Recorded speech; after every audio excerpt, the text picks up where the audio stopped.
Welcome everyone,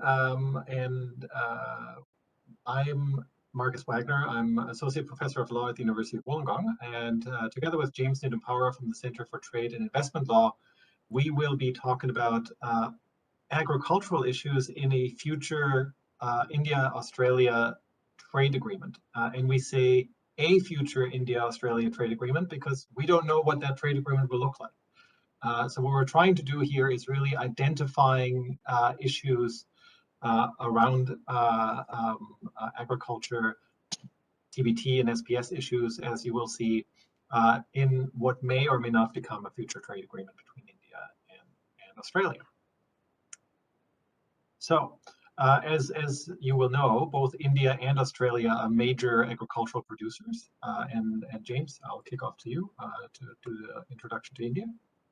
So thank you, Markus. As you rightly pointed out, the scoping and the contouring of the agreement, the final aspects are yet to be worked out. But it is a good thing that this negotiation has restarted.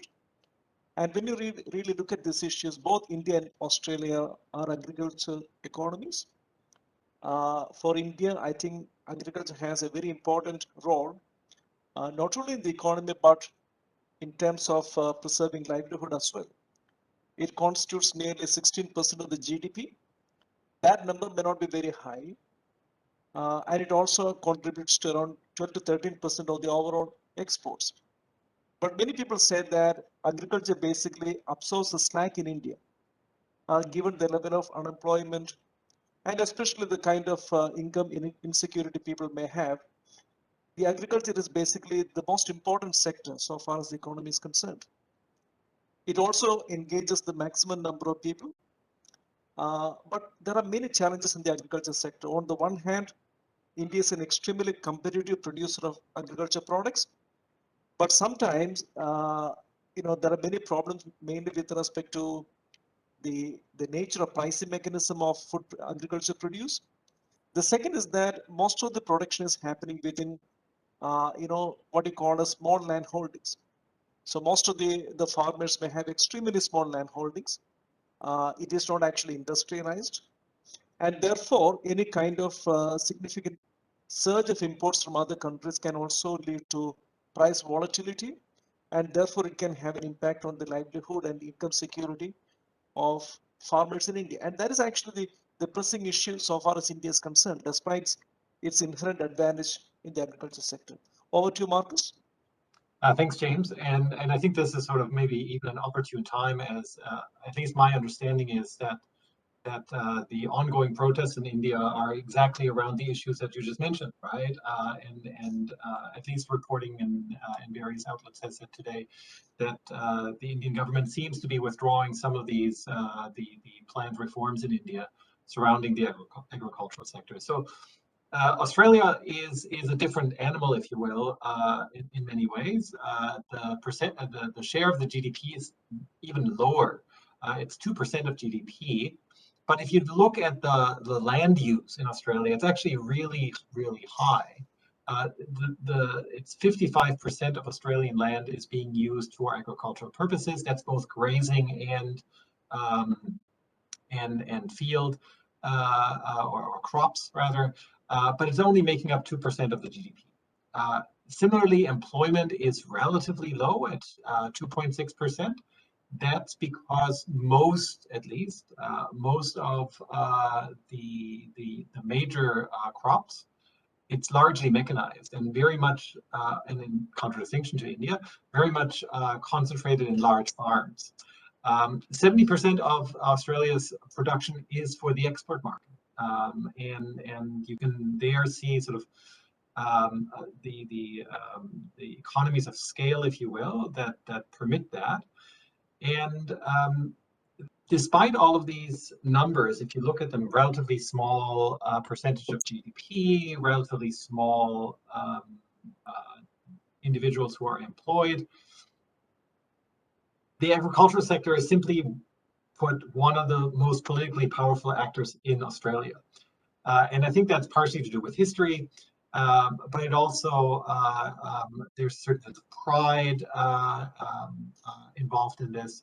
and there are certain narratives that surround agriculture, and it's very clear that that the Australian agricultural lobby is one of the most powerful ones. So let's move on to just an overview which we wanted to give, namely, what does the trade between India and Australia look like with respect to agricultural products? And just to give some perspective, we also included raw materials. And what you see here on these two graphs is the following. The top one is India's exports to Australia, and the bottom one is Australia's exports to India. And what you clearly see once we put raw materials in place, you see the dominating role of these raw materials on the Australian side. You will also see that the scale is vastly different.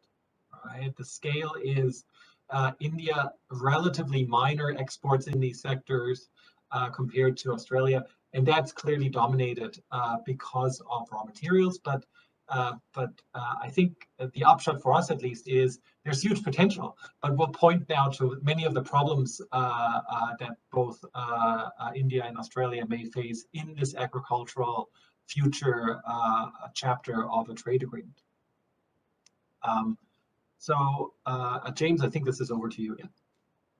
So thank you, Markus. I think you have,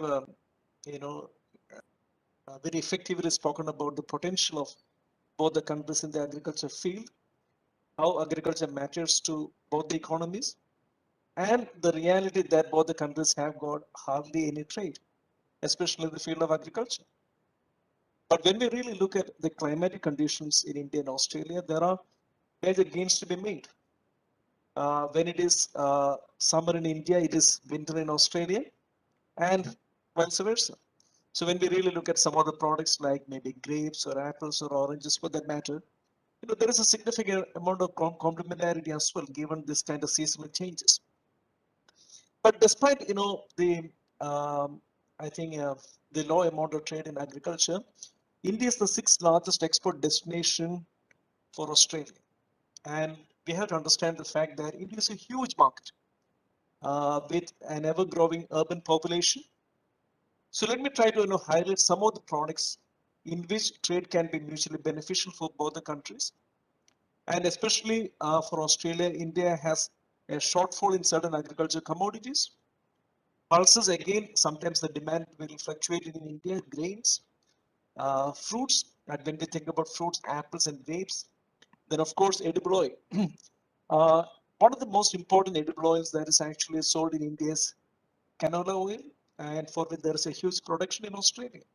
So what we really require at this moment is to calibrate, identify the products which can be potential for both the countries to export, and at the same time be absolutely aware of the sensitivities.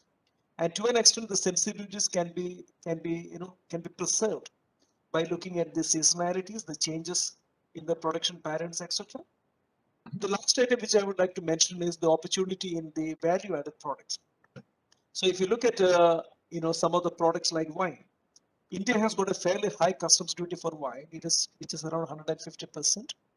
But at the same time, India has got around 700 million people who are eligible to drink wine or maybe other kind of alcoholic beverages. That is actually a positive thing.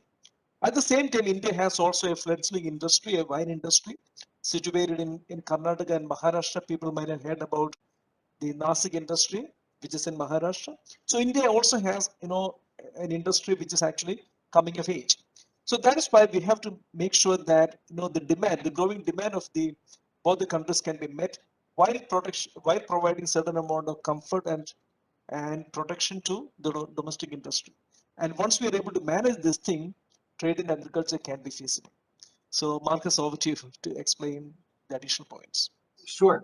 But let me just sort of interject, and this is off script, which we actually don't have, right? The way you described it is actually really interesting because it reminds me of sort of the China description of maybe 15 or 20 years ago for Australian producers, right? And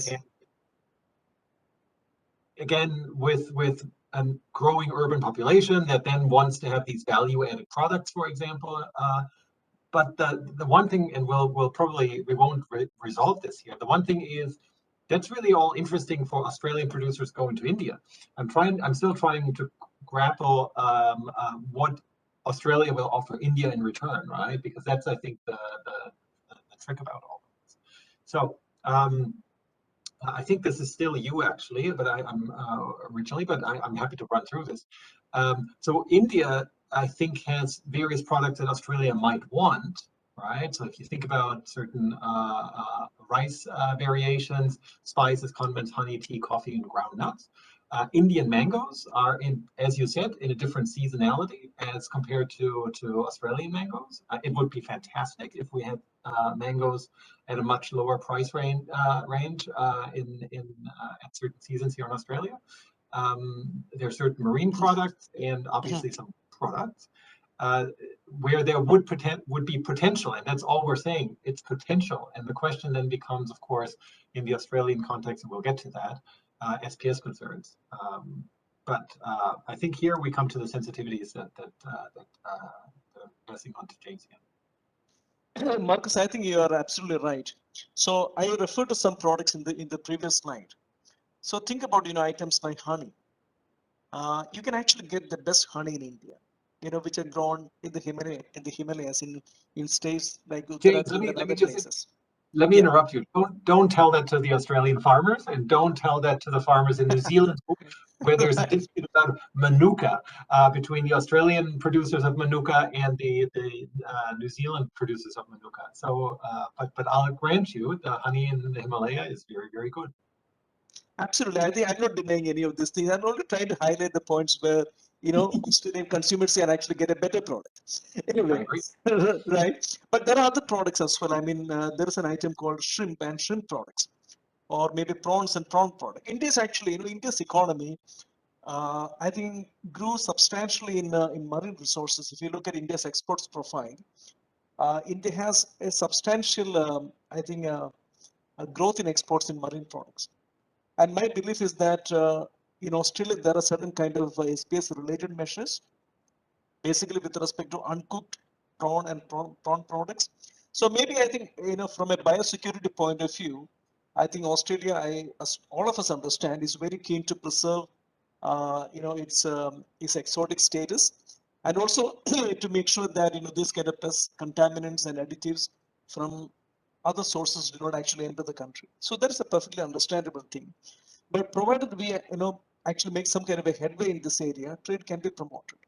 So let me try to now talk about how we can actually balance the ambition and the country sensitivities. I mean, so far we have been talking about the sensitivities and the potential as well. If you look at some of the regional trade agreements, especially the UK, Australia agreement in principle, and if you also look at some of the other agreements signed in recent times, they have been trying to provide a new mechanism. The new mechanism is actually, providing TRQs or tariff rate quotas. In fact, if you look at the history of international trade, quotas and quota-related restrictions were completely, I think, disliked by people. But in recent times, it has, shown it as kind of a resurgence. And why it is very important? It is only to make sure that, certain products, maybe high-value products or niche products, can be sold to the other country. So when you actually sell, the niche products, you satisfy the consumer demand. At the same time, you also take into account the sensitivity of the domestic industry. So I think we can come up with a multiple mechanism in actually preserving this kind of a balance. The other suggestion is to have a longer tariff reduction programs. So in this area, the WTO language, Article 24 is also fairly flexible.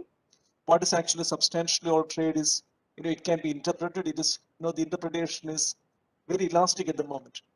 So one suggestion is that we should have a very carefully negotiated sensitive track list. So sometimes, we shouldn't be overly ambitious at this point in time.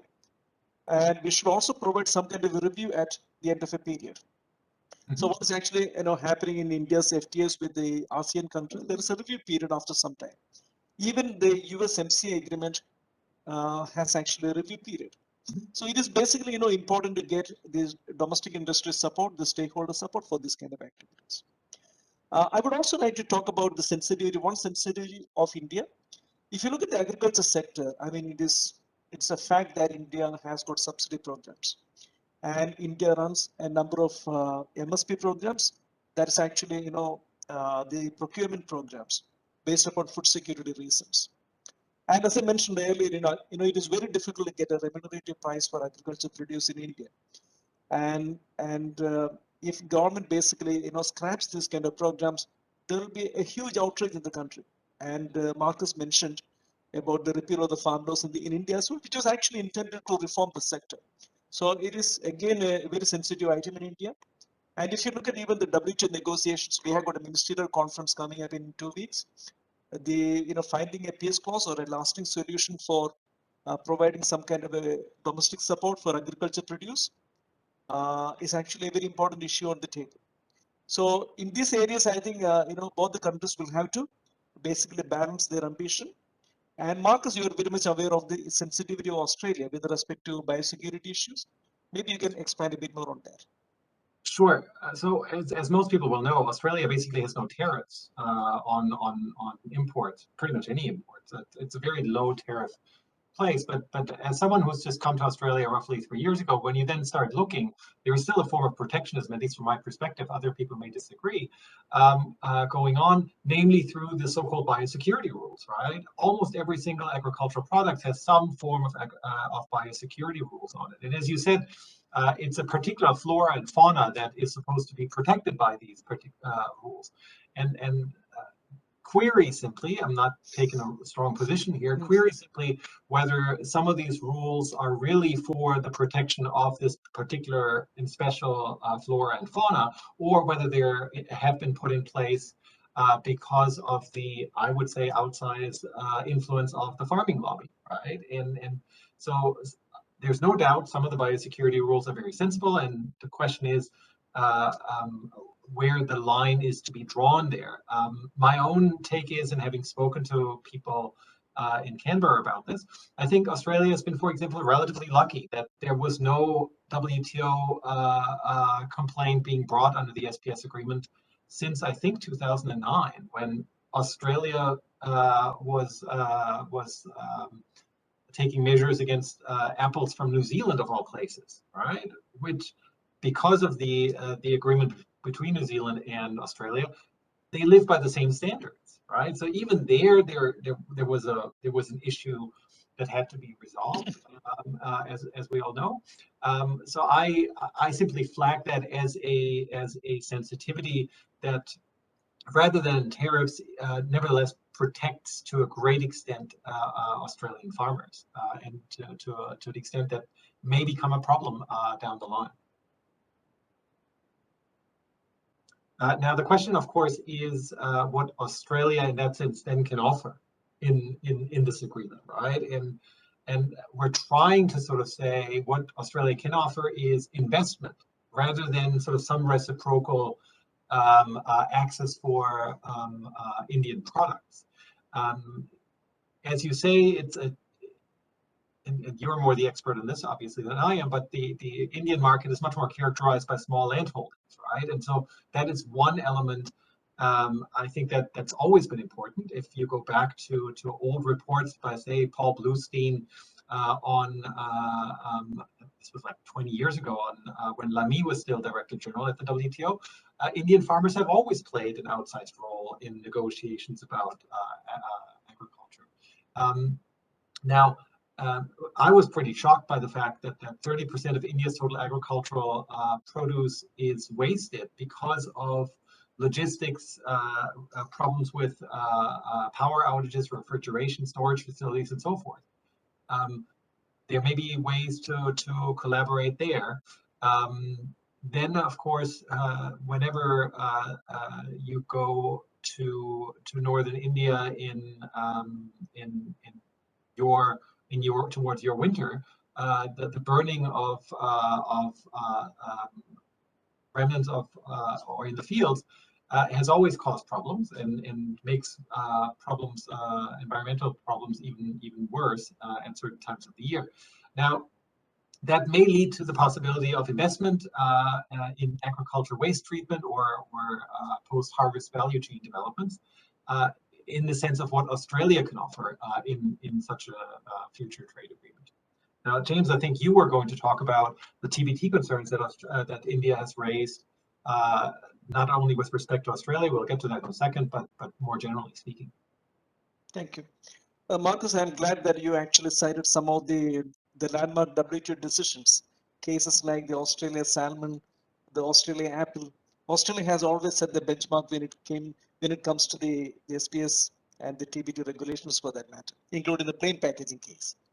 Well, So, let's say benchmark is an interesting term that you use, James. I think high standards, I would say. I mean, with respect to consumer protection or whatever.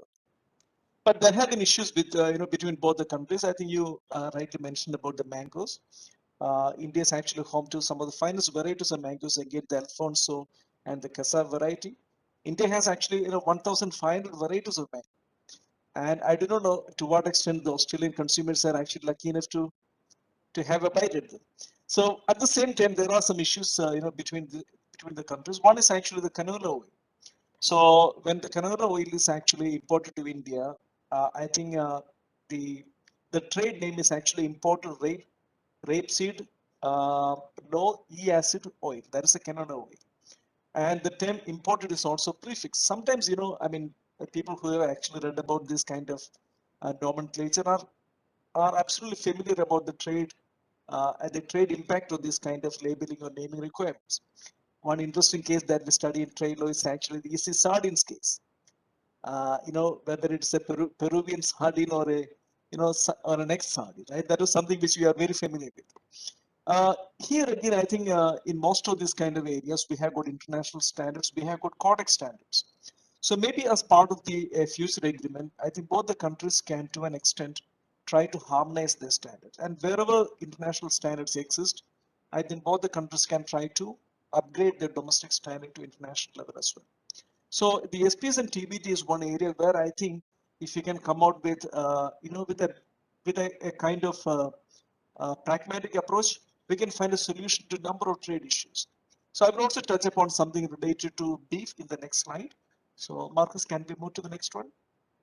So of course, I think if you look at the beef, Australia is definitely the world's largest exporter of beef products or beef. India is also very important exporter.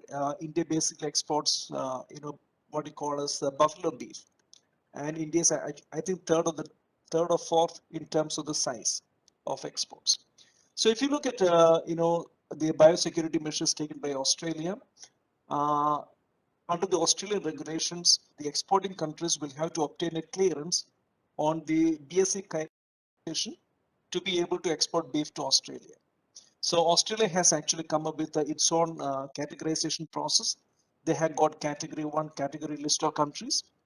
And India in this regard actually raised, a concern before the SPS committee, saying that Australia's categorization is not actually in sync or in conformity with the World Organization of Animal Health. It is called the OIE standards. So again, I think there are international standards applicable in this area, but Australia is actually insisting on some kind of a risk assessment. And this risk assessment is actually conducted by, the Australian agency. Basically, we can completely understand the reasons why Australia conducts a risk assessment.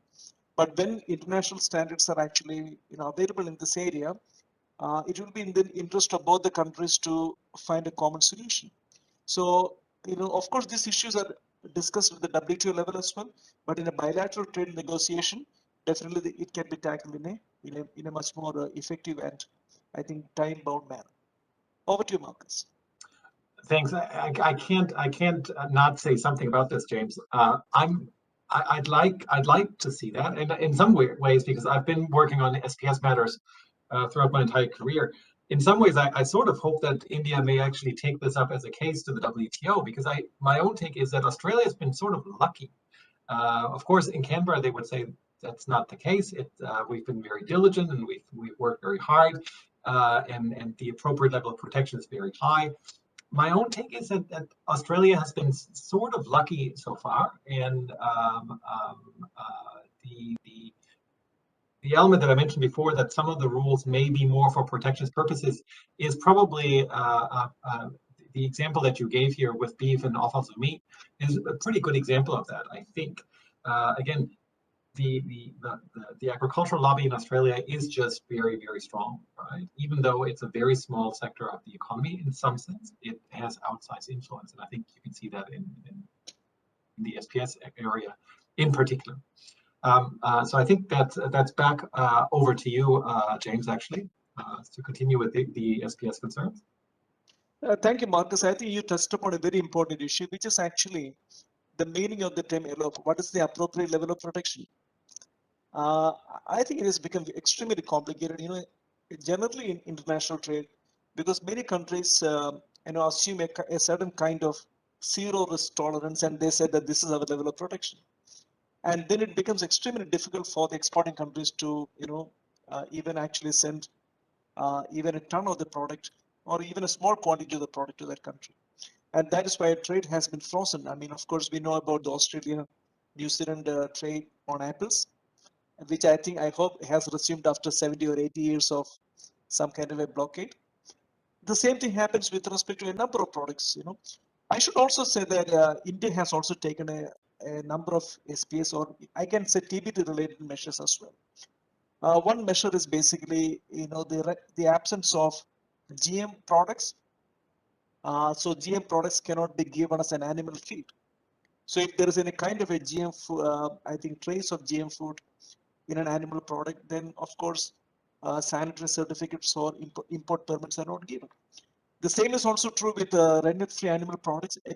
Again, it's a very sensitive issue. I wouldn't say it is that kind of a health issue, but it is a very cultural issue as well. And because you wouldn't like to see animal protein used in certain agriculture products, and these issues sometimes will have to be tackled very carefully. So SPS and TBT will be, in my understanding, will be one of the most I think difficult and perhaps a complicated area for negotiation to happen in the future. But it is not completely intractable, in the sense that if both the countries have got a sense of where they are coming from and what can be achieved even incrementally, I think that will be a step forward. So Marcus, would you like to sum up, and then we have exceeded the time, I suppose. Yeah, that's right. You probably see, or the audience may actually see, that you're the much more hopeful person in this particular context with respect to what's possible. The German in me may be a little more skeptical about some of these things, but let's move on. I think there's nevertheless possible areas of cooperation, right?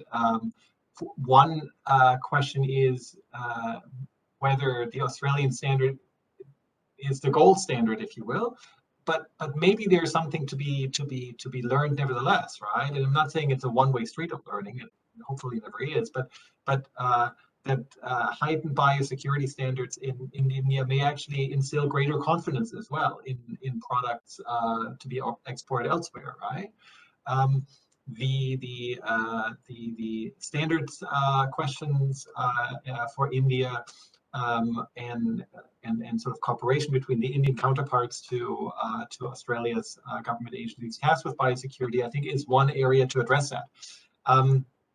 And one thing we did mention, maybe we'll just flag this, right, is to look at the Australia-UK agreement in principle as a potential guide for this. And both James and I were talking about this before coming together for this presentation. That the little bit that we do know seems to indicate that exactly what James has indicated is happening, right? That there are lots of TRQs in there, and that time periods of, say, 10 years with increased access for mostly Australian agricultural products in exchange for something else, of course. And my own take is that the exchange may not happen actually in the agricultural sector, right? But it may happen somewhere else. But that remains to be seen, I guess. And James, I'll leave you with any concluding thoughts that you may want to give our audience. Thank you. I think, Marcus, I think we have touched upon an area which is critical to the India-Australia trade negotiation. Obviously, I think a lot of work has to be done. We have to understand the pattern of trade and where we can make progress. I'm sure that both the countries, given their size, their advantage in agriculture trade, can make certain kind of a progress. Obviously, there are impediments, and obviously there are, I think, trade barriers between the two countries, and that is why the trade is very low.